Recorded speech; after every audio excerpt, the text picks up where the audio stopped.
பரிசுத்த நாமம் மாத்திரம் மகிமைப்படுவதாக.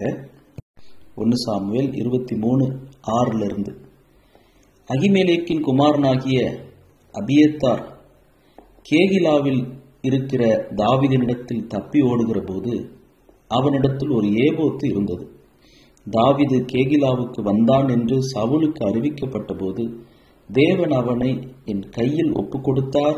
அவன் கதவுகளும் தாழ்பால்களும் உள்ள பட்டணத்திற்குள் பிரவேசித்ததினால் அடைப்பட்டிருக்கிறான் என்று சவுல் சொல்லி தாவீதையும் அவன் மனுஷரையும் முற்றுகை போடும்படிக்கு கேகிலாவுக்கு போக எல்லா ஜனத்தையும் யுத்தத்திற்கு அழைப்பித்தான். தனக்கு பொல்லாப்பு செய்ய சவுல் எத்தனம் பண்ணுகிறான் என்று தாவீது அறிந்து கொண்ட போது ஆசாரியனாகிய அபியத்தாரை நோக்கி ஏபோத்தை இங்கே கொண்டு வா என்றான். அப்பொழுது தாவீது, இஸ்ரவேலின் தேவனாகிய கர்த்தாவே, சவுல் கேகிலாவுக்கு வந்து என் நிமித்தம் பட்டணத்தை அழிக்க வகை தேடுகிறான் என்று உமது அடியானாகிய நான் நிச்சயமாய் கேள்விப்பட்டேன். கேகிலா பட்டணத்தார் என்னை அவன் கையில் ஒப்பு கொடுப்பார்களோ? உம்முடைய அடியான் கேள்விப்பட்டபடி சவுல் வருவானோ? இஸ்ரவேலின் தேவனாகிய கர்த்தாவே, இதை உம்முடைய அடியானுக்கு தெரிவிக்க வேண்டும் என்றான். அதற்கு கர்த்தர், அவன் வருவான் என்றார். கேகிலா பட்டணத்தார் என்னையும் என் மனுஷரையும் சவுலின் கையில் ஒப்பு கொடுப்பார்களோ என்று தாவீது கேட்டதற்கு கர்த்தர், ஒப்பு கொடுப்பார்கள் என்றார். ஆகையால் தாவீதும் ஏறக்குறைய 600 பேராகிய அவன் மனுஷரும் எழும்பி கேகிலாவை விட்டு புறப்பட்டு போகக்கூடிய இடத்திற்கு போனார்கள். தாவீது கேகிலாவிலிருந்து தப்பிப்போனான் என்று சவுலுக்கு அறிவிக்கப்பட்ட போது தான் புறப்படுகிறதை நிறுத்திவிட்டான். தாவீது வனாந்திரத்தில் உள்ள அரணான ஸ்தலங்களிலே தங்கி சீப் என்னும் வனாந்திரத்தில் இருக்கிற ஒரு மலையிலே தரித்திருந்தான். சவுல் அனுதினமும் அவனை தேடியும் தேவன் அவனை அவன் கையில் ஒப்பு கொடுக்கவில்லை. 14வது வசனம் வரைக்கும் வாசிக்க கேட்டோம். இந்த அதிகாரம் இந்த 1 சாமுவேல் 23வது அதிகாரத்தில் ஏறக்குறைய 1 சாமுவேல் 20வது அதிகாரத்தில் யோனத்தானும் தாவீதும் ஒருவரை விட்டு ஒருவர் பிரிகிறாங்க. அவங்க அழுது ஒருவருக்கொருவர் முத்தம் செய்து அவங்க உடன்படிக்கை செய்து சமாதானத்தோட யோனத்தான் தாவீதை வழி அனுப்பி அவங்க இருவரும் அங்கே ஒருவரை ஒருவர் விட்டு பிரிகிறது மட்டும் இல்லாமல் தாவீது இப்போ தன்னுடைய உயிருக்காக தப்பி ஓட வேண்டிய ஒரு நிலைமை. அரண்மனையை விட்டு, தன்னுடைய உத்தியோகத்தை விட்டு, தன்னுடைய மனைவியை விட்டு, சிநேகிதனை விட்டு அவர் நாடோடியை போல, அகதியை போல சொந்த நாட்டுக்குள்ளேயே அவர் அலைந்து திரிகிறார். சவுலின் கைக்கு தப்பி ஓடுறார். அவர் அங்கிருந்து எங்க போறாருன்னா 21வது அதிகாரம் நோபு பட்டணத்துக்கு போறார். அந்த நோபு பட்டணத்திலிருந்து இந்த 1 சாமுவேல் 23க்கு வரும்போது ஏறக்குறைய 1 சாமுவேல் 23 முடியும் போது அவர் மாகோன் வனாந்திரத்தில் தங்குறார். 25வது வசனம் 1 சாமுவேல் 23:25 மாகோன் வனாந்திரத்திலே தங்கினான். இந்த நோபு பட்டணத்திலிருந்து மாகோன் வனாந்திரம் வரைக்கும் எண்ணி பார்த்தா ஏறக்குறைய 9 இடங்கள் மாறிடுறார். இந்த 2 அதிகாரத்திலே 1 சாமுவேல் 22-23 இந்த 2 அதிகாரத்திலேயே நோபு பட்டணத்திலிருந்து காத் பட்டணம் பெலிஸ்தியர்கள் கைகிட்ட போறாரு. அங்கிருந்து அதுலாம் கேபி, பிற்பாடு அங்கிருந்து மோவாப்பிய ராஜாவாகிய தன்னுடைய கிரேட் கிராண்ட் மதர், தன்னுடைய பாட்டியினுடைய அம்மா, அந்த மோவாப்பிய பெண் ரூத். இந்த மோவாப் பெண் நமக்கு தெரியும், லோத்துக்கும் தன்னுடைய மூத்த மகளுக்கும் பிறந்த சந்ததி. ஆதியாகமம் 19:30-38 வாஸ்து பார்த்தீங்கன்னா லோத்தினுடைய மூத்த மகளுக்கும் லோத்துக்கும் பிறந்த பிள்ளை தான் மோவாப்பியர்கள். அந்த மோவாப்பிய சந்ததியில் பிறந்தவங்க தான் ரூத். அந்த ரூத்தின் சந்ததியில் பிறந்தவர் தான் ஈசாயும், ஈசாயினுடைய மகன் தாவீதும் போவாஸ் மூலமாக. அப்படி அங்கிருந்து அவர் ரூத்தினுடைய பட்டணமாகிய மோவா பட்டணத்துக்கு மிஸ்பேக் போய் அங்கிருந்து யூதா தேசத்திற்கு ஆரேத் காட்டுக்கு வர சொல்லி முதல் முறையாக, காத் என்கிற தீர்க்கதரிசியை குறித்து நம்ம 1 சாமுவேல் 22:5 வாசித்தோம். அந்த காத்து அந்த தீர்க்கதரிசி மூலமாக ஆரேத் காட்டுக்கு வந்து பிற்பாடு அங்கிருந்து கேகிலா பட்டணத்துக்கு இப்போ நம்ம இந்த 1:23 வாசிக்கிறோம். அப்புறம் இங்கேருந்து சீப் வனாந்திரத்துக்கு போய் அதுவும் அந்த சீப் வனாந்திரத்தில் பிற்பாடு ஒரு மலையிலிருந்து ஒரு காட்டுக்கு போகிறார். ரெண்டுமே சீப் வனாந்திரம் தான். அந்த காட்டு பகுதியை குறித்து ஆங்கில வேதாந்தத்தில் இல்லை எபிரேய பைபிள் எப்படி போட்டிருக்குன்னா ஹோரேஷ் என்கிற காடு. அப்புறம் அங்கேருந்து தான் அவர் வந்து இந்த மாகோன் வனாந்திரத்துக்கு வர்றாரு. ஸோ ஏறக்குறைய 9 இடங்கள் ஒரு வேக வேகமாக அவருடைய இடங்கள் மாற்றப்படுது. ஒரு நிரந்தரமான இடம் இல்லை. இன்னைக்கு பலருடைய வாழ்க்கையிலையும் நிரந்தர இடம் கிடையாது. எப்போ விசா கிடைக்கும், எப்போ இந்த வீட்டை விட்டு காலி பண்ணுவாங்க, எப்போ ஒரு நிரந்தரமான ஒரு வீடு என் குடும்பத்துக்கு கிடைக்கும், குளிர்காலத்தில் எனக்கும் என் பிள்ளைகளுக்கும் மனைவிக்கும் ஒரு நல்ல வீடு கிடைக்காதா, கர்த்தர் வீடு வாசலை ஏற்படுத்துகிறவர் தானே, ஏன் இப்படி அலைய விடுறார்? நம்முடைய அலைச்சல்களை தேவன் எண்ணி வைத்திருக்கிறார். இந்த பூமியில் ஒரே ஒரு வாழ்க்கை, அந்த ஒரு வாழ்க்கையில் எத்தனை இடங்கள் நிரந்தரமற்ற இந்த பூமியில், அதுலேயும் ஒரு நிம்மதியான ஒரு வாழ்க்கை, ஒரு கூரை, ஒரு இடம் இல்லாமல் அலைச்சல்கள் எத்தனை எத்தனை நம்முடைய வாழ்க்கையில் இருக்குது. சபைகள் எத்தனை சபைகள் எடுத்துங்க, ஒரு நிரந்தரமான இடம் இல்லை. இங்கே கொஞ்ச நாள், ஒரு மாதம் இந்த பில்டிங்கில், 6 மாதம் இன்னொரு பில்டிங்கில், இப்படி இடங்கள் மாற்றப்படுகிற சபைகள் எத்தனை. விசுவாசிகள் எடுத்துங்க, 6 வருஷம் ஒரு சபையில் இருக்கிறாங்க, 1 வருஷம் ஒரு சபையில் இருக்கிறாங்க, ஒரே 1 மாதம் ஒரு சபையில் இருக்கிறாங்க, அப்படி மாறி போகிறாங்க. திருமண வாழ்க்கையில் நம்ம இந்த கானானிய பெண்ணிட்ட ஆண்டவர் வந்து தண்ணி கேட்கும்போது அந்த பெண் இப்போ வாழ்ந்துட்டு இருக்கிற 5வது புருஷனும் நிரந்தரம் இல்லாத ஒரு கணவர். வாழ்க்கை துணை மாறி மாறி ஒரு தடவை டைவர்ஸ் ஆகலாம், ஒரு முறை விதவை ஆகலாம். ஆனால் திரும்பவும் திரும்பவும் திருமண வாழ்க்கை ஆரம்பித்து 2வது முறையும் டைவர்ஸ், 3வது முறையும் சொல்லுகிற எத்தனையோ குடும்ப வாழ்க்கை, கணவனுக்கும் மனைவிக்கும் எத்தனை ஏமாற்றங்கள். யாரை நம்புறது, யாரை நம்பாமல் இருக்கிறது. இந்த நம்முடைய தற்காலிக வாழ்க்கையின் அனுபவங்களோடு இந்த தாவீதினுடைய இந்த நிலையற்ற இந்த உபத்திரவ காலம், இந்த பாடு உள்ள அலைச்சல்களை நாம் ஒப்பிட்டு பார்ப்போம். இந்த பகுதியில் தாவீதோடு கூட ஏறக்குறைய 600 பேர் வந்து சேர்ந்துடுறாங்க.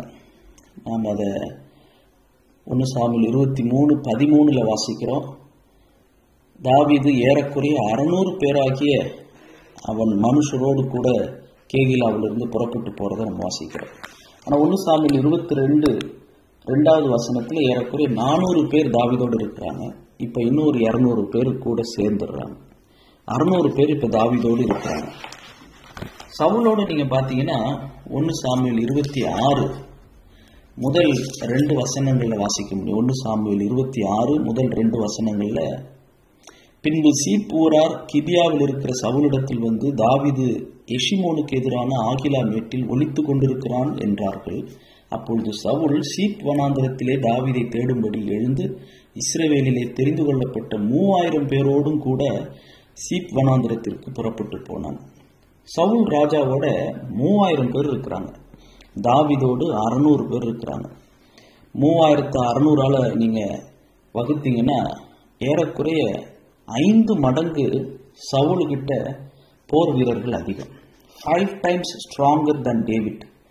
தாவீதுகிட்ட 600, சவுல்கிட்ட 3000. ஒரு காலத்தில் பாடப்பட்டது, சவுல் கொன்றது 1000, தாவீது கொன்றது 10,000. அப்படின்னா எத்தனை? 10 மடங்கு தாவீதை உயர்த்தினாங்க.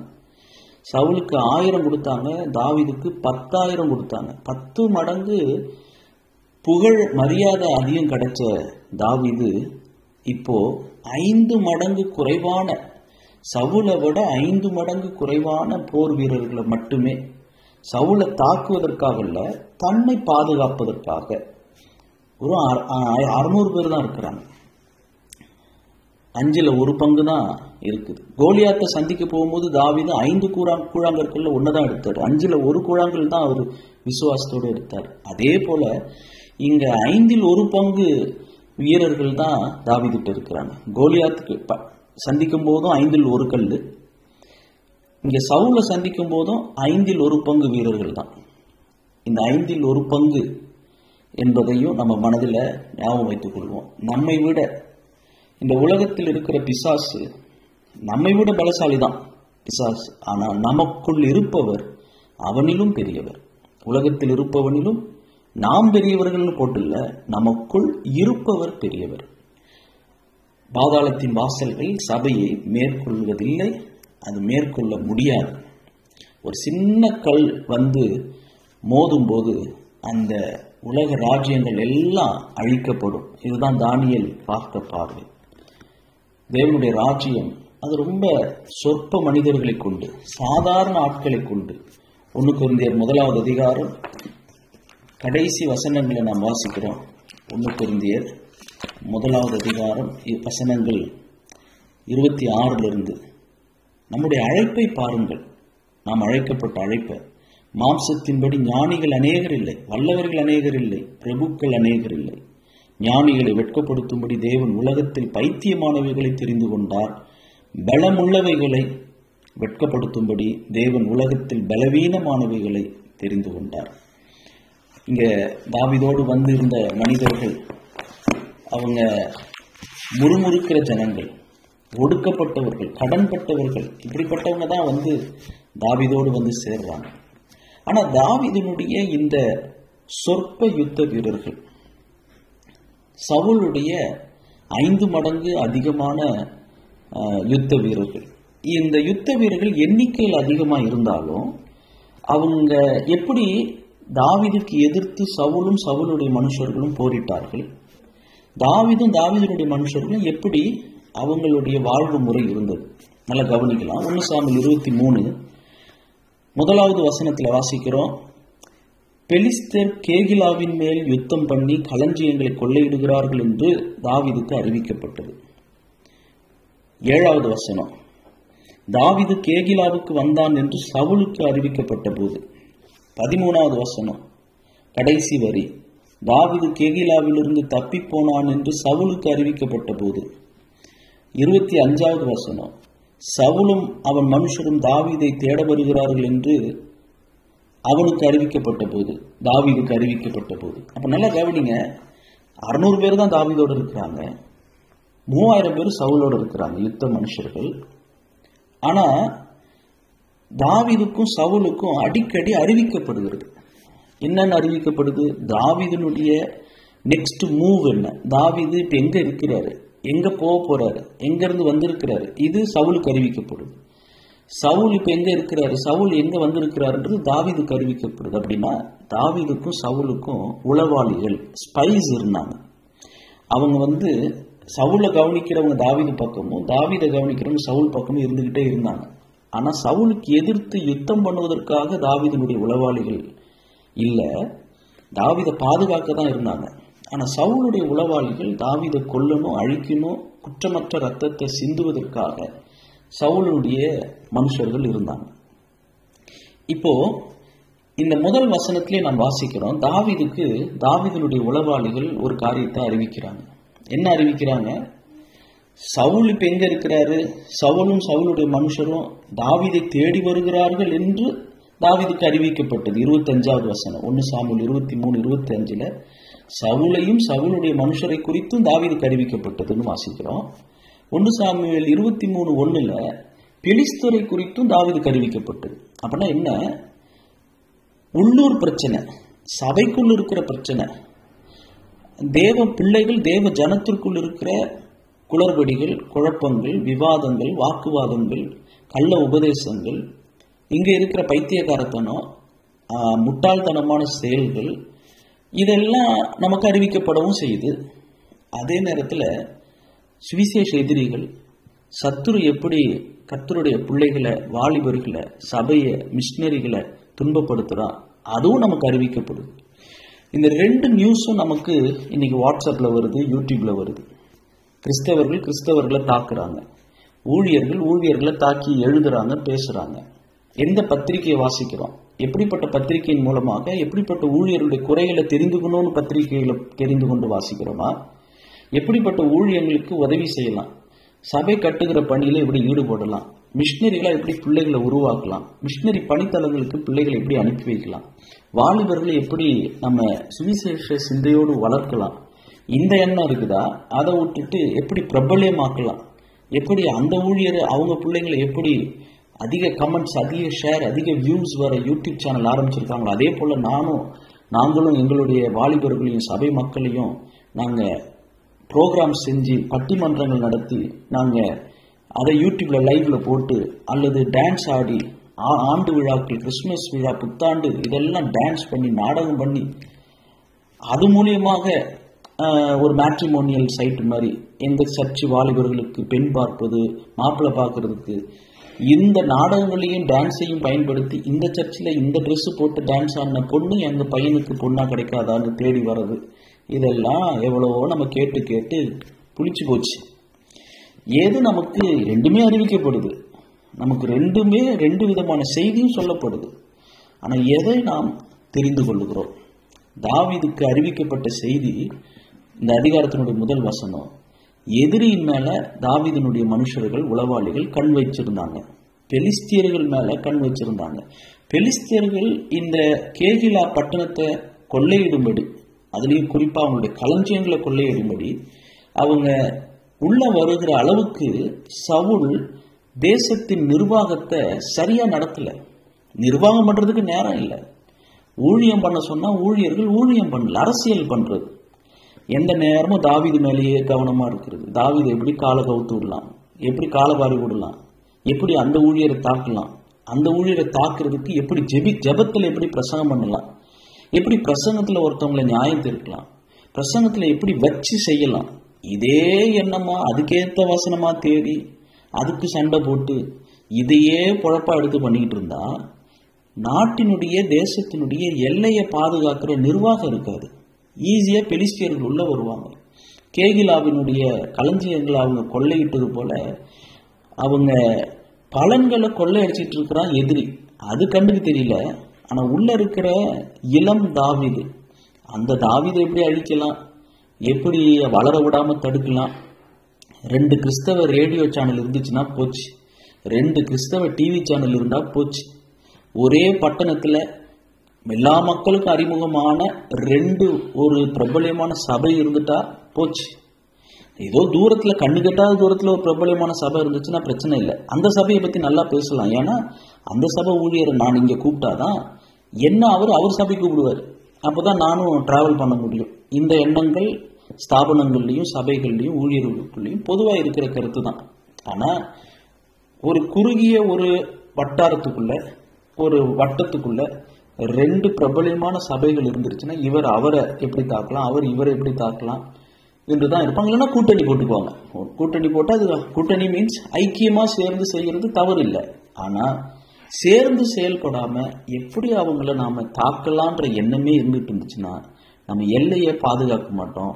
எல்லை வீரர்களை அதிகமா எண்ணிக்கையை, எல்லைன்னு நான் சொல்றது ஜெபத்தை அதிகப்படுத்தி பாதுகாப்புக்கு கர்த்தரை நோக்கி மண்டிட்டு ஜெபம் பண்ற நேரங்களை விட்டுட்டு இந்த வாட்ஸ்அப்ல இந்த கேள்விக்கு இந்த பதிலை எப்படி கொடுக்கறது, அந்த ஊழியருக்கு எப்படி நான் பதிலடி கொடுக்கறது, இதையே நிர்வாகமா வச்சுக்கிட்டு இதையே ஒரு ஊழியமாக்கிக்கிட்டு இதையே ஒரு பணியா எடுத்து செஞ்சுக்கிட்டு இருந்தா, இதுக்கே பைபிளை உட்காந்து பைபிள்ல எப்படி பதில் தேடலாம் அப்படின்னு தேடிக்கிட்டு இருந்தா நம்ம இரும்பு அடிக்கிற இடத்துல ஈக்கு என்ன வேலைன்னு சொல்லுவாங்க. ஊழியம் பண்ற இடத்துல இதுக்கெல்லாம் நேரம் எப்படி நமக்கு இருக்கும்? ஏதோ பேசுறாங்க. இயேசு கிறிஸ்து சிலுவையில சொன்ன முதல் வார்த்தை, தாங்கள் செய்கிறது இன்னதென்று அறியாது இருக்கிறார்கள், இவர்களை மன்னிச்சுட்டு நகர்ந்து போறதை விட்டுட்டு நின்றுக்கிட்டு பதில் கொடுத்துக்கிட்டு சண்டை போட்டுக்கிட்டு ஈகோல அகம்பாவத்தில் அகந்தையில இதெல்லாம் நமக்கு இதெல்லாம் அடுக்குமா? நமக்கு இதெல்லாம் தேவையா? ஸோ நமக்கு அறிவிக்கப்படுகிற செய்திகள் தாவீதுக்கு அறிவித்த தாவீதினுடைய உளவாளிகள் இதை தான் தாவீதுகிட்ட அறிவிக்கிறாங்க.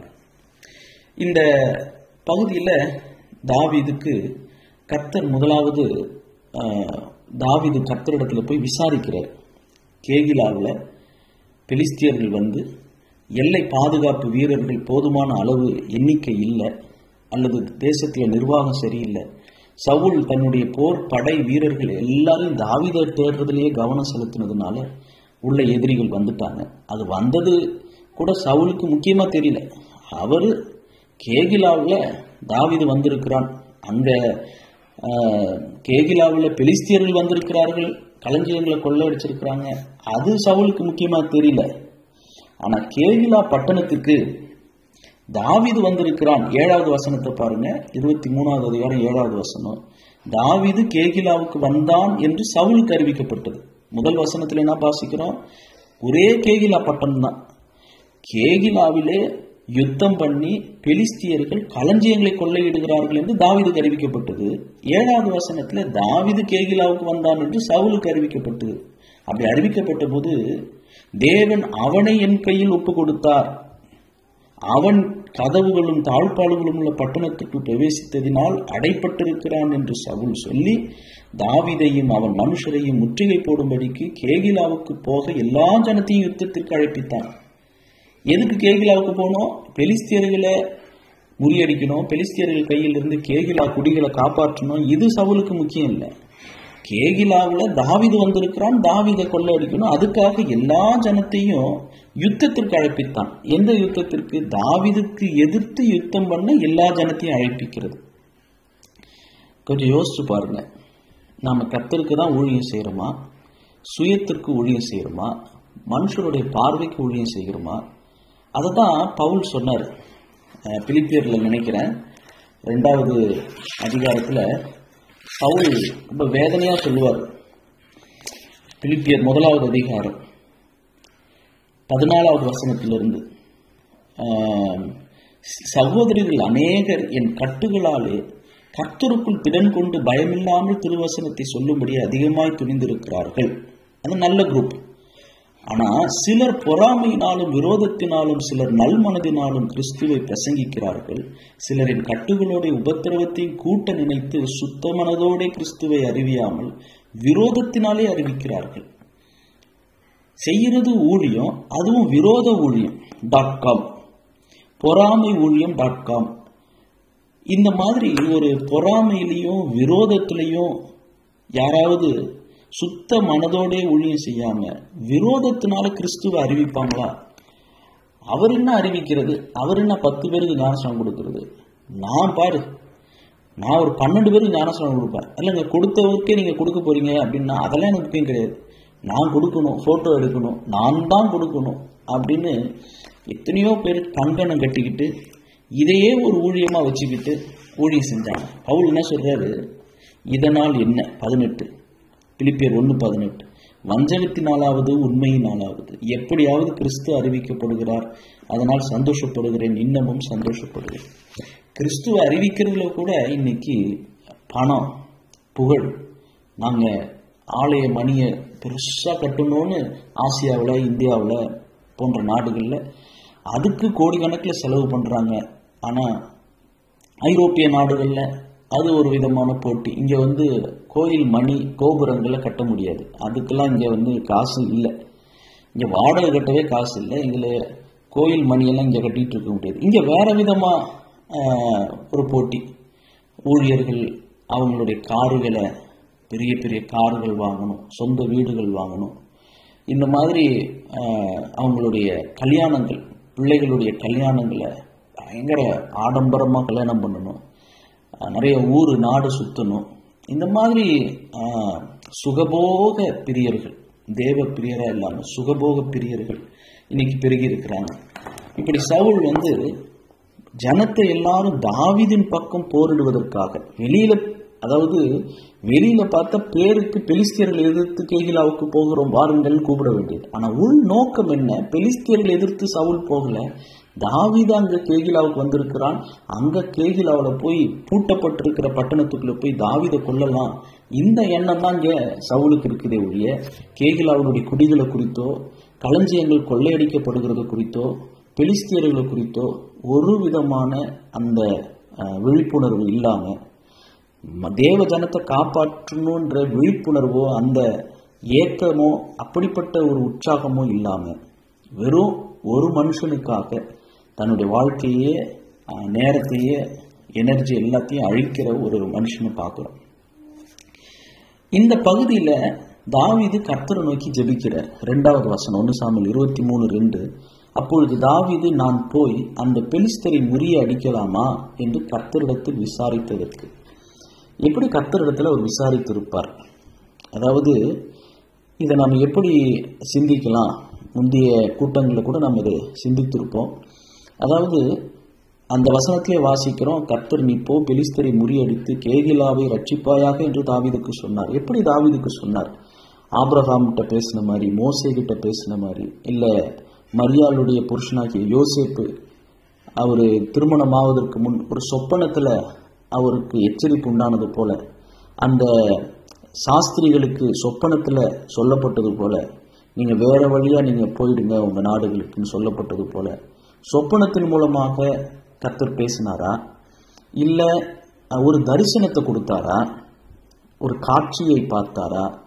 இல்லை பவுலுக்கு ஏற்பட்டது போல நான் ஆவியில் இருந்தனோ மாம்சத்தில் இருந்தனோ நான் அறியேன், 3ஆம் வானம் வரைக்கும் போனேன் அப்படின்னு சொன்னது போல இங்கே தாவீதுக்கு ஒரு வித்தியாசமான ஒரு ஆவிக்குரிய அனுபவம் இருந்ததா? அதெல்லாம் நம்ம சொல்லப்படல. ரொம்ப சிம்பிளாக புரிஞ்சுக்கணும்னா, இந்த 1 சாமுவேல் 22வது அதிகாரத்தில் காத் என்கிற தீர்க்கதரிசி தாவீதை சந்திக்கிறதுக்கு தாவீதிட்ட வந்து, நீர் அரணில் இராமல் யூதா தேசத்திற்கு புறப்பட்டு வாரும் என்று தாவீதை அழைத்ததாக 1 சாமுவேல் 22:5 வாசிக்கிறோம். காத் என்கிற ஒரு தீர்க்கதரிசி, கர்த்தர் தீர்க்கதரிசியாகி காத்தின் மூலமாக சொல்லியிருக்கலாம். ஏன்னா தீர்க்கதரிசியை கொண்டுதான் கர்த்தர் பேசுறாரு. அந்த நாட்கள்ல தீர்க்கதரிசிக்கு கர்த்தருடைய வார்த்தை உண்டானது, கர்த்தருடைய வசனம் உண்டானது, நீ உடனே திரும்பிப்போ அப்படின்னு எத்தனையோ தீர்க்கதரிசிகள் மூலமாக கர்த்தர் பேசியிருக்கிறார். அதுபோல இங்கே தாவீது ஜெபித்திருக்கலாம், நான் போய் அந்த பெலிஸ்தரை முறியடிக்கலாமா என்று கர்த்தரிடத்தில் விசாரித்தார். ஏன் கர்த்தரிடத்தில் அவர் விசாரிக்கணும்? தேவ சித்தத்தை அறிவதற்காக தாவீது கர்த்தரிடத்தில் ஜெபிக்கிறார், கர்த்தரிடத்தில் விசாரிக்கிறார். ஜெபத்தை எப்படி இங்கே போட்டிருக்கு? கர்த்தரிடத்தில் விசாரிப்பது. ஆண்டவரிடத்தில் அந்த உறுதி செய்து கொள்வது, அந்த நிரூபணம், நிச்சயமாக கர்த்தர் நம்மை இதை செய்ய வழிநடத்துகிறார் என்கிற ஒரு நிச்சயம் தான் நம்முடைய விசுவாசத்தில் உறுதியாயிருப்பது, நாம் நிச்சயித்து கொண்டவைகளில் உறுதியாயிருப்பது. இந்த உறுதி நமக்கு ரொம்ப முக்கியமானது. ஜெபத்தில் அதை தான் இங்கே தாவீது கர்த்தரிடத்தில் தேடுறாரு, கர்த்தருடைய சித்தத்தை தேடுறாரு. ஏன்னா நல்லா கவனிக்கணும், முன்னால பெலிஸ்தியருடைய தாக்குதல் இருக்கு, பின்னால சவுலும் தன்னை தாக்குறதுக்கு இருக்காரு. இப்ப நான் பெலிஸ்தியர்களை முறியடிப்பதற்கு, தேவ ஜனத்தை காப்பாற்றுவதற்கு கேகிலாவுக்கு போனா அவங்களையும் நான் முறியடிக்கணும், சவுல் என்னை முறியடிக்காம நான் தப்பித்தும் ஓடணும். இது ரெண்டுத்தையும் செய்யணும். முன்னால எதிரி, பின்னால துரோகி. பின்னால சவுலுடைய மனுஷர்கள், முன்னால பெலிஸ்தியர்களுடைய இராணுவம். கேகிலா பட்டணத்தையும் காப்பாற்றணும், தன்னையும் பாதுகாத்துக்கணும். இது ரொம்ப ஒரு இக்கட்டான நெருக்கமான ஒரு சூழ்நிலை. அதை கர்த்தரிடத்தில் அவர் விசாரிக்கும் போது 2வது வசனத்தில் வாசிக்கிறோம், கர்த்தர் நீ போ, பெலிஸ்தரை முறியடித்து கேகிலாவை ரட்சிப்பாயாக என்று தாவீதுக்கு சொன்னார்.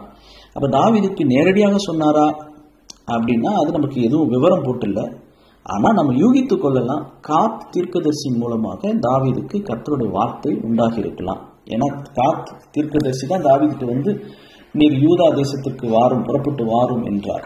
ஸோ கர்த்தருடைய வழி நடத்துதல, கர்த்தருடைய வார்த்தையை, கர்த்தருடைய சித்தத்தை தீர்க்கதரிசிகள் அந்த நாட்களில் பிரதிபலித்து அவங்க கர்த்தருடைய வாயாக இருந்து அவங்க இருந்ததுனால, ஆசாரியர்களும் தீர்க்கதரிசியும் நியாயாதிபதிகளும் அப்படி இருந்ததுனால, அவங்க கர்த்தருடைய ஆவியானவருடைய அபிஷேகத்தினால பேசினதுனால காத்து தீர்க்கதரிசியின் மூலமாக தாவீதுக்கு இந்த வார்த்தையை கர்த்தர் சொல்லி இருக்கலாம். அது கர்த்தரே தாவீதுக்கு சொன்னது போலதான். இப்போ உதாரணத்துக்கு நம்ம திருச்சபைக்கு போறோம், கர்த்தருடைய வசனத்தை கேட்கிறோம். கர்த்தருடைய ஊழியர்கள், பிரசங்கிமார்கள், சுவிசேஷகர்கள், போதகர்கள், மெய்ப்பர்கள், கர்த்தருடைய வார்த்தையை எடுத்து உபதேசிக்கிறவர்கள், அங்க வேதத்தை டீச் பண்ற பைபிள் டீச்சர்ஸ், அவங்க நமக்கு வந்து கர்த்தருடைய பலிபீடத்திலிருந்து கர்த்தருடைய வார்த்தையை நமக்கு சொல்றாங்கன்னா அது அதனால்தான் தேவ செய்தி 2 புள்ளி போட்டு பேர் போடுறாங்க. அப்படின்னா என்ன அர்த்தம்? இது கர்த்தர் இந்த திருச்சபைக்கு சொன்னார், கர்த்தர் இந்த திருச்சபையில் உள்ள என்னிடத்தில் பேசினார். கர்த்தர் தான் என்னிடத்துல பேசுறார் தேவ செய்தி நேரத்துல, அந்த ஊழியர் பேசல. அப்போ அங்க இந்த ஊழியருடைய செய்தின்னு சொல்லக்கூடாது, இது கர்த்தருடைய செய்தி. அப்ப கர்த்தருடைய ஆவியானவரால் ஏவப்பட்டு பரிசுத்த ஆவியானவர் என்ன செய்வார்? இயேசு கிறிஸ்துவை மகிமைப்படுத்துவார். இயேசு கிறிஸ்துவை மகிமைப்படுத்துகிற ஊழியர்கள், பிரசங்கிமார்கள், அவங்க பரிசுத்த ஆவியானவரால பேசப்படுறாங்க. கர்த்தருடைய வார்த்தையிலிருந்து, சத்தியத்திலிருந்து, இந்த சத்தியத்திலிருந்து நம்மை எடுத்து கிறிஸ்துவை அவர் உயர்த்துவார், சகல சத்தியத்திற்குள்ள நடத்துவார் பரிசுத்த ஆவியானவர் போது. அப்படிப்பட்ட ஊழியர்கள் வசனத்துக்குள்ள நடத்துறாங்க, அல்லது வசனத்திலிருந்து எடுத்து பேசுறாங்க, அல்லது இயேசுவை மகிமைப்படுத்துறாங்கன்னா அவங்க தான் பரிசுத்த ஆவியானவரால் பேசப்படுகிறவர்கள். அப்படிப்பட்ட ஊழியர்கள் மூலம் நம்ம ஒரு செய்தியை கேட்கிறோம், உணர்த்தப்படுறோம், பாவத்தை குறித்து உணர்த்தப்படுறோம், அல்லது நமக்கு ஒரு சத்தியம் போதிக்கப்படுது, அல்லது நமக்கு ஒரு ஆலோசனை. அந்த செய்தி 1 மணி நேரம் செய்தியில அங்க கர்த்தருடைய வார்த்தையில ஏதோ ஒரு காரியம் நம்மோடு கூட எனக்குன்னு பேசின மாதிரி இருக்கும். அதை தான் கர்த்தர் என்னோடு பேசினார் என்று நம்ம சொல்றோம். அப்படின்னா இங்க கர்த்தர் தாவீதினிடத்துல நீ போ, பெலிஸ்தரை முறியடித்து கேகிலாவை ரட்சிப்பாயாக என்று தாவீதுக்கு சொன்னார். அப்படின்னா கர்த்தருடைய வாயாக அங்க காத்து தீர்க்கதரிசி இருந்திருப்பார். ஆனாலும் 3வது வசனம் 1 சாமுவேல் 23:3, தாவீதின் மனுஷர் அவனை நோக்கி, நம்ம இங்கேயே சவுலுக்கு பயந்துட்டு இருக்கும் போது பெலிஸ்தருடைய சேனைகளை எதிர்க்கிறதுக்கு கேகிலாவுக்கு போனால் எவ்வளவு அதிகமா நம்ம பயப்பட வேண்டியது இருக்கும்னு அவங்க பயப்படுறாங்க. கர்த்தருடைய வார்த்தையை அவங்க நம்பல. அது சர்ச்சுக்கு கொடுக்கப்பட்ட செய்திங்க, அது ஒன்றும் எனக்கு கொடுக்கப்பட்ட செய்தி இல்லைங்க. தனக்குன்னு எடுத்துக்க மாட்டாங்க. இயேசு கிறிஸ்து சிலுவையில் பாவங்களுக்காக மரித்தார் அப்படின்றது அது சரித்திரம். ஆனா எனக்காக மரித்தார் என்று விசுவாசிப்பது தான் மனமாற்றம். அதுதான் எனக்கான சுவிசேஷம். உலக மக்களுக்காக இயேசு சிலுவையில் மரித்தார் அப்படின்னு அறிந்திருக்கிறோமா? எனக்காக இயேசு எனக்கு பதிலாக மரித்தார் என்று விசுவாசிக்கிறோமா? தாவீது தனக்குன்னு எடுத்துக்கிட்டாரு, காத்து மூலியமாக சொல்லப்பட்ட கர்த்தருடைய வார்த்தையை. ஆனா தாவீதோடு இருந்த அந்த 600 மனுஷர்களும் அதை அவங்க தனக்குன்னு எடுத்துக்கல. அப்ப மறுபடியும் தாவீது திரும்பவும் கர்த்தரிடத்தில் விசாரித்த போது 4வது வசனம், கர்த்தர் அவனுக்கு உத்தரமாக, நீ எழும்பி கேகிலாவுக்கு போ, நான் பெலிஸ்தரை உன் கையில் ஒப்பு கொடுப்பேன் என்றார். அப்படியே தாவீது தன் மனுஷரை கூட்டிக் கொண்டு 3வது முறை சொல்ற, அப்படியே தாவீது தன் மனுஷரை கூட்டிக் கொண்டு. ஒரு ஊழியருக்கு, ஒரு ஆவிக்குரிய தலைவருக்கு கர்த்தருடைய வார்த்தையை விசுவாசிக்கிற கர்த்தருடைய ஊழியர் என்ன செய்யணும்? கர்த்தருடைய வார்த்தையை விசுவாசிக்காத தன்னோடு கூட இருக்கிற உடன் ஊழியர்கள், அல்லது கர்த்தருடைய வார்த்தையை அறகுறையா விசுவாசிக்கிற தன்னோடு கூட இருக்கிற தன் குழுவில் உள்ளவர்களுக்கு தான் விசுவாசிக்கிற வார்த்தையை அவர்களும் விசுவாசிக்கும்படி அவர்களை வழி நடத்த வேண்டும். அதனாலதான் நான் 3 முறை வாசித்தேன். தாவீது கர்த்தருடைய நாமத்து நிமித்தம் கோலியாத்தை எதிர்த்து போனாரு. தாவீது கர்த்தருடைய நாமத்தை, வார்த்தையை தீர்க்கதரிசியின் மூலமாக சொல்லப்படுறத விசுவாசித்தார். ஆனா கூட இருக்கிறவங்க நம்பல, பயப்படுறாங்க. எப்படி போலாம்? இங்கேயே சவுலுக்கு பயப்படுறோம், அங்க போனா பெலிஸ்தியர்களுடைய சேனைக்கு எப்படி எதிர்த்து நிற்போம்னு பயப்படும் போது தாவீது கர்த்தரிடத்துல திரும்பவும் விசாரித்தது மட்டும் இல்ல, அவர் தன் மனுஷரை கூட்டிக் கொண்டு கேகிலாவுக்கு போனார். அப்படின்னா தன்னுடைய விசுவாசத்தை கோலியாத்தை சந்திக்கும் போது நல்லா கவனிக்கணும். ஏலா பள்ளத்தாக்குக்கும் கேகிலாவுக்கும் உள்ள வித்தியாசம் என்ன? ஏலா பள்ளத்தாக்குல இஸ்ரவேலில் இருந்த யுத்த மனுஷர்கள் எல்லாரும் பயந்து இருக்கிறாங்க கோலியாத்துக்கு. ஆனா தாவீது தன்னந்தனியா கர்த்தரை விசுவாசித்து, நீ நிந்தித்த கர்த்தருடைய நாமத்துல நான் வரேன்னு அவர் துணிந்து தன்னுடைய விசுவாசத்தை அவர் செயல்படுத்தி காட்டினார். அதே போல விசுவாசமுள்ள ஜெபம் பிணியாளி ரட்சிக்கும். கர்த்தரை விசுவாசிக்கிற ஒரு மனிதனாலதான் நீ கர்த்தராகிய இயேசு கிறிஸ்துவை விசுவாசி, அப்பொழுது நீயும் உன் வீட்டாரும் ரட்சிக்கப்படுவீர்கள். அப்போ ஒரு இயேசு கிறிஸ்துவை விசுவாசிக்கிற ஒரு மனுஷன் தன் பக்கத்தில் இருக்கிற தன் குழு, தன் குடும்பம், தன்னை சார்ந்தவர்களுக்குள்ளேயும் அந்த விசுவாசத்தை அவங்க கடத்துவாங்க. அதனாலதான் யோவான் 17 இயேசு கிறிஸ்து ஜெபிக்கும் போது சொல்றாரு, இவர்களுக்காக மட்டும் நான் ஜெபிக்கல. யோவான் 17வது அதிகாரம் 20வது வசனம், நான் இவர்களுக்காக வேண்டிக் கொள்ளுகிறதும் அல்லாமல், அதாவது என்னை விசுவாசிக்கிற என் சீஷர்கள், என் சீடர்கள் இவர்களுக்காக வேண்டிக் கொள்ளுகிறதும் அல்லாமல், இவர்களுடைய வார்த்தையினால் என்னை விசுவாசிக்கிறவர்களுக்காகவும் வேண்டிக் கொள்கிறேன். அப்ப நம்முடைய வார்த்தை மற்றவங்களுடைய விசுவாசத்தை தூண்டுகிறதா இருக்கணும். விசுவாசத்தை துவக்குகிறவர் இயேசு கிறிஸ்து. ஆனா இயேசு கிறிஸ்து மற்றவர்களுக்குள் விசுவாசத்தை துவக்குகிறதற்கு நாம் என்ன செய்யணும்? வசனத்தை பேசணும். விசுவாசம் கேள்வியினாலே வரும். கேள்வி தேவனுடைய வசனத்தினாலே வரும். அப்ப தேவனுடைய வசனத்தை நாம் பேச பேச பேச அந்த தேவ வசனத்தை கேட்கிறவர்களுக்குள் இயேசு கிறிஸ்து விசுவாசத்தை துவக்குவார். கனியாகவும் வரமாகவும் ஆவியானவர் அவங்களுக்குள்ள உருவாக்குகிறார். ஏன்னா ஆவியின் கனிலையும் விசுவாசம் வருது, ஆவியின் வரத்திலையும் வருது. அப்ப நம்முடைய விசுவாசம் நம்முடைய வார்த்தையினால் பிறர் இயேசுவை விசுவாசிக்கிறதற்கு இயேசு கிறிஸ்து ஜெபித்து கொண்டு வர இருக்கிறார். யோவான் 17:20 படி. இப்ப இயேசு கிறிஸ்துவினுடைய ஜெபம் கேட்கப்படணும்னா நம்முடைய விசுவாசம் கிரியையினால இருந்தாதான் உயிருள்ள விசுவாசம். அது நம்ம ஒருவேளை 7 பள்ளத்தாக்குல கோலியாத்தை சந்திக்க நாம நம்முடைய விசுவாசத்தை செயல்படுத்தி இருக்கலாம். ஆனா இங்க இந்த விசுவாசம் இருக்கு, இது ரொம்ப ஒரு முதிர்ச்சியான விசுவாசம். தான் ஆண்டவருடைய வார்த்தையை விசுவாசிக்கிறார் தாவீது. ஆனா தான் விசுவாசிக்கிற கர்த்தருடைய வார்த்தையை தன்னோடு கூட இருக்கிறவங்க நம்பல சந்தேகப்படும் போது அவங்களுக்குள்ளேயும் விசுவாசத்தை அவர் உண்டாக்குறதுக்கு என்ன செஞ்சிருப்பாரு? கர்த்தருடைய வார்த்தையை கர்த்தர் இடத்துல சொல்லியிருக்கிறார். ஒரு முறைக்கு இருமுறை சொல்லியிருக்கிறார். நிச்சயம் கர்த்தர் செய்வார். இந்த வார்த்தையினால தன்னந்தனியா நான் 7 பள்ளத்தாக்குல போகலையா, கோலியாத்தை வெற்றி பெறலையா? கோலியாத்தை சந்திக்கிறதுக்கு முன்னாடி கரடி சிங்கத்தை சாட்சியிட்டு சொன்னாரு, கோலியாத்திட்ட போனாரு. இப்போ கோலியாத்தை குறித்து சாட்சி சொல்லியிருப்பாரு. அந்த மக்கள் தாவீது நிச்சயம் வெற்றி பெற்ற ஒரு மனிதன், கர்த்தருடைய நாமத்திலே வெற்றி பெற்ற ஒரு மனிதன். யுத்தமும் கர்த்தருடையது, ஜெயமும் கர்த்தருடையது, ஆயுதமும் கர்த்தருடைய ஆயுதம் தான். அப்படி இருக்கும்போது ஜெயம் கர்த்தருடையது, கர்த்தரால் வரும், யுத்தமும் கர்த்தருடையது. அதை அந்த மக்களும் விசுவாசிக்கிறதுக்கு 1 சாமுவேல் 23:5 ரொம்ப முக்கியம். தாவீது தன் மனுஷரை கூட்டிக் கொண்டு கேகிலாவுக்கு போனார். இன்னைக்கு நம்ம பிப்ரவரி 1 2024 இருக்கிறோம். இந்த மாதம் முழுவதும் உங்களுடைய விசுவாசம், உங்கள் வீட்டில் யாருக்கெல்லாம் விசுவாசம் இல்லையோ அல்லது யாரெல்லாம் விசுவாசத்தை விட்டு பின்வாங்கி இருக்கிறாங்களோ, அல்லது உங்க வீட்டு இளைஞர்கள், வாலிபர்கள், அல்லது உங்க வாழ்க்கை துணை, கணவனோ மனைவியோ, அவங்களையும் கர்த்தரிடமாய் திருப்பி கொண்டு கூட்டிக் கொண்டு போகிறதுக்கு உங்கள் விசுவாசத்தை கர்த்தர் வர்த்திக்க செய்வாராக. 5வது வசனம், தன் மனுஷரை கூட்டிக் கொண்டு கேகிலாவுக்கு தாவீது போய் பெலிஸ்தரோடு யுத்தம் பண்ணி அவர்களில் அநேகம் பேரை வெட்டி அவர்கள் ஆடு மாடுகளை ஓட்டி கொண்டு போனான். இவ்விதமாய் கேகிலாவின் குடிகளை ரட்சித்தான். 1வது வசனத்துல வாசிக்கிறோம், பெலிஸ்தியர்கள் கேகிலாவில் வந்து கேகிலா பட்டணத்தாரினுடைய களஞ்சியங்களை கொள்ளையடித்தார்கள். 5வது வசனத்துல வாசிக்கிறோம், தாவீது அங்க கேகிலாவுக்கு போய் பெலிஸ்தரோடு யுத்தம் பண்ணி அவர்களில் அநேகம் பேரை வெட்டினது மட்டும் இல்லாம அந்த பெலிஸ்தியருடைய ஆடு மாடுகளை தாவீதும் தாவீதுடைய 600 பேர் ஓட்டி கொண்டு போனார்கள். பெலிஸ்தியர்கள் கேகிலாவை கொள்ளையடிச்சாங்க, தாவீதும் தாவீதுடைய மனுஷரும் பெலிஸ்தியர்களை கொள்ளையடிச்சாங்க. அதனால 600 பேருக்கு தேவையான ஆதரவு, அவங்களுக்கு தேவையான உணவு, ஆடு மாடுகள் அவங்களுக்கு கிடைச்சது. கர்த்தருடைய ஜனத்தை அழிக்கிற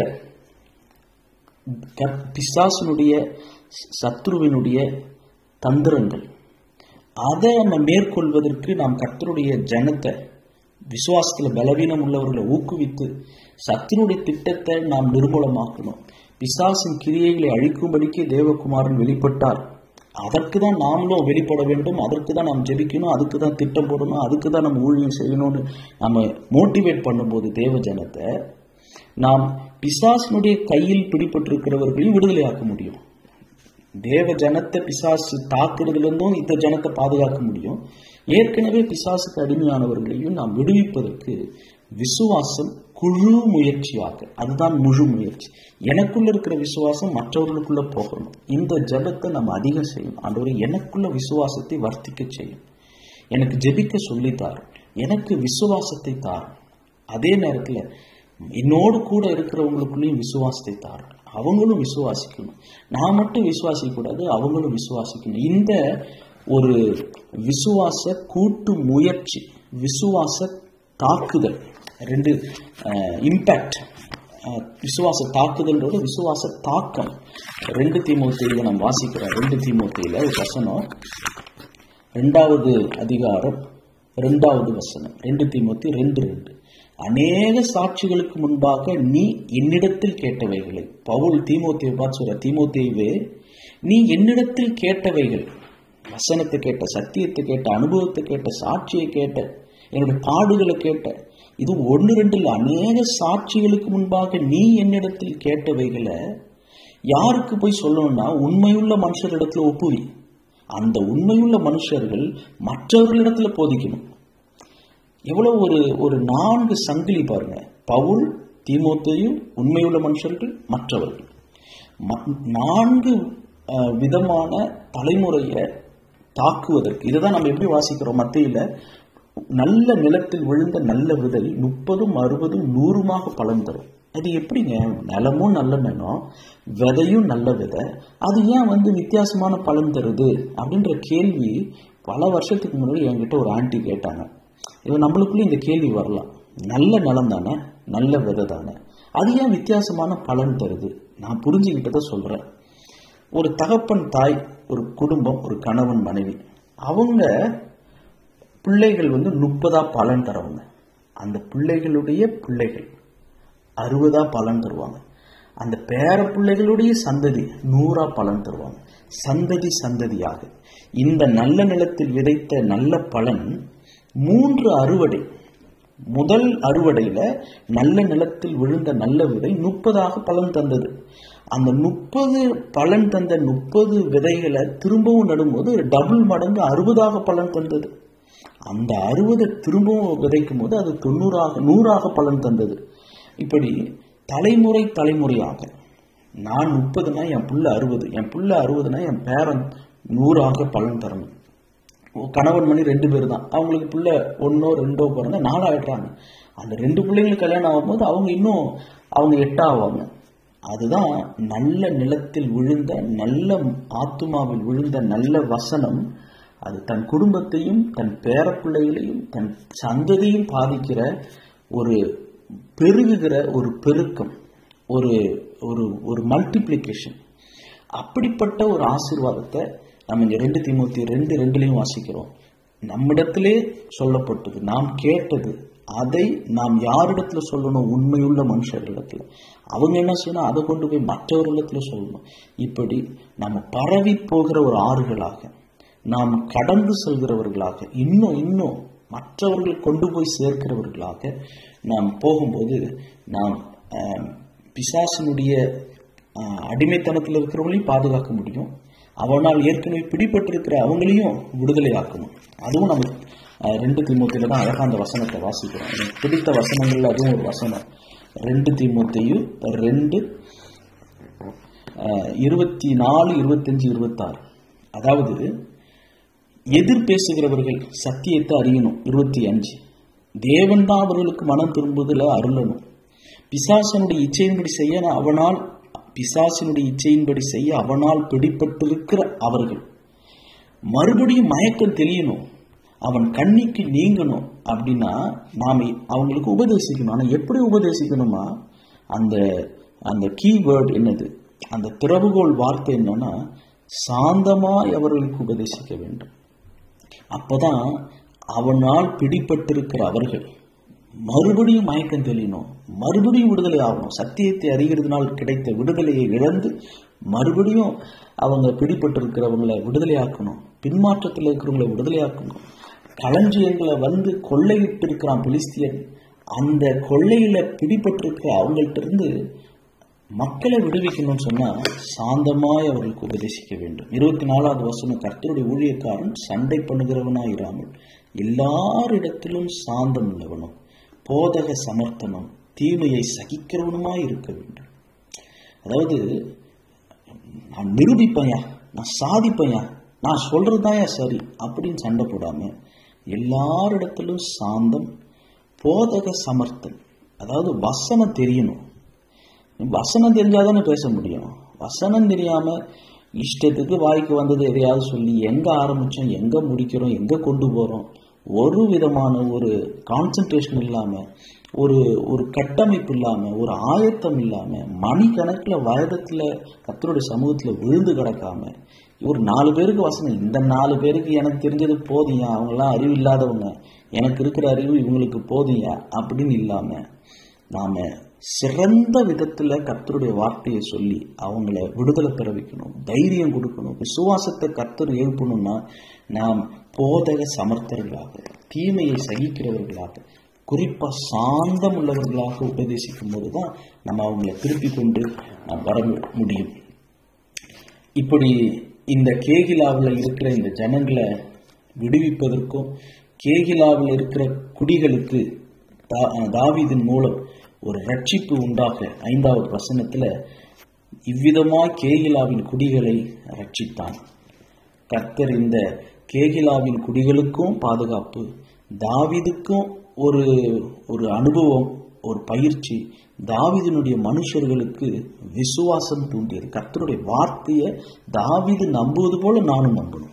ஒரு ஆவிக்குரிய தலைவர் நம்புவது போல அந்த குழு மக்களும் நம்பணும்ன்ற அந்த விருப்பம் வரணும்னா ஆவிக்குரிய தலைவர், தலைமை பொறுப்பில் இருக்கிறவங்க அந்த தலைமை பண்புல ஒண்ணு என்ன, நல்ல டை போட்டு கோட்டு போட்டு பட்டு புடவை கட்டிக்கிட்டு டை அடிச்சுக்கிட்டு மீசைக்கும் தாடிக்கும் உட்காந்துக்கிட்டு நரைச்ச முடிய பார்த்து பார்த்து வெட்டிக்கிட்டு இதெல்லாம் முக்கியம் கிடையாது. பாத்திரத்தின் வெளிப்புறம் இல்லை, உள்ள விசுவாசம் எப்படி இருக்கு, அந்த விசுவாசம் உறுதியா இருந்துச்சுன்னா அதுல பின்பற்றவங்களும் அதுல உறுதியா இருப்பாங்க. உங்கள் விசுவாசம் மனுஷனுடைய பலத்தில் அல்ல, தேவனுடைய பலத்தில் நிற்கணும். அந்த அப்படிப்பட்ட விசுவாசத்தை நம்முடைய குடும்பத்தையும் நம்முடைய குழுவையும் நம்மை சுற்றி இருக்கிறவங்களையும் பாதிக்கக்கூடிய ஒரு தாக்கத்தை கொடுக்கக்கூடிய ஒரு விசுவாசத்தை கர்த்தர் இந்த புதிய மாதத்துல நமக்கு தாவீதுக்கு அருளின கிருபையை நமக்கும் தருவாராக. ஜெபம் செய்வோம். விசுவாசத்தை துவக்குகிறவரும் விசுவாசத்தை முடிக்கிறவரும் ஆகிய இயேசு கிறிஸ்துவின் நாமத்தினால் பிதாவே உம்மிடத்திலே வருகிறோம். ஆண்டவரே, நீர் பூமியிலே வரும்போது விசுவாசத்தை காண்பீரோ. அநேகர் விசுவாச பிள்ளைகளாக, விசுவாசத்தில் உத்தம குமாரனே என்று தாவீதை தீமோத்தேயுவை பவுல் அழைத்தது போல ஆண்டவரே, நாங்கள் அநேகரை கிறிஸ்துவுக்குள் பெற்றெடுக்க எங்களுக்கு உதவி செய்யும். ஆண்டவரே, இந்த விசுவாசத்திற்காக நாங்கள் கூட போராடுவதற்கு பலன் தாரும். எங்கள் மனக்கண்கள் பிரகாசமாகட்டும்.